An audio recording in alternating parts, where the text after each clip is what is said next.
بندہ مومن کے لیے رضا سے بڑھ کر کوئی مقام نہیں ہے، مقام رضا ہی سب سے بلند ہے۔ بندہ عبادت تو کرتا ہے، ذکر بھی کرتا ہے، تسبیح و تحلیل بھی کرتا ہے، نماز بھی پڑھتا ہے، روزہ بھی بندہ رکھتا ہے، جو صاحب استطاعت ہے وہ حج بھی کرتا ہے، زکوٰۃ بھی دیتا ہے، تلاوت بھی ہم کرتے ہیں، فرائض پر عمل کرتے ہیں، جتنے بھی نوافل ہیں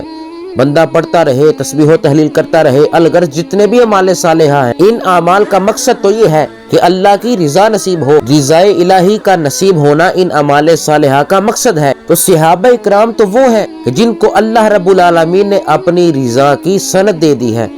ہم ساری زندگی اعمال صالحہ کرنے کے بعد ہم یہ دعویٰ تو نہیں کر سکتے کہ اللہ ہم سے راضی ہو گیا۔ کوئی عالم ہو، کوئی ذاکر ہو، عابد یا زاہد کوئی بھی ہو، اعمال صالحہ کرنے چاہیے، عمال کرنے پر قبولیت کی امید تو ہے، لیکن ہم میں سے کوئی یہ دعویٰ نہیں کر سکتا، کوئی بھی یہ دعویٰ نہیں کر سکتا کہ اللہ ہم سے راضی ہو گیا۔ لیکن صحابہ اکرام کے بارے قرآن کہتا ہے رضی اللہ عنہم، یہ راضیہ یہ ماضی کا صیغہ ہے، تحقیق پر دلالت ہو رہی ہے، وقوع پر دلالت ہو رہی ہے، یعنی کہ یہ بات ہو چکی، یہ واقعہ رونما ہو چکا،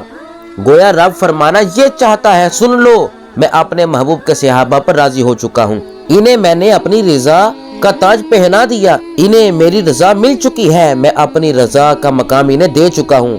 صحابہ اکرام کی جماعت تمہیں مبارک ہو، حضور کی صحبت میں بیٹھنے والوں، اقتداء نبوی میں نمازیں پڑھنے والوں، سفر و حضر میں نگاہ مصطفیٰ سے فیض پانے والوں،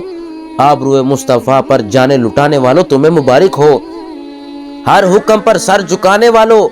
اے صحابہ کی جماعت تمہیں تو وہ مقام ملا ہے جس میں تمہارا کوئی ثانی نہیں ہے۔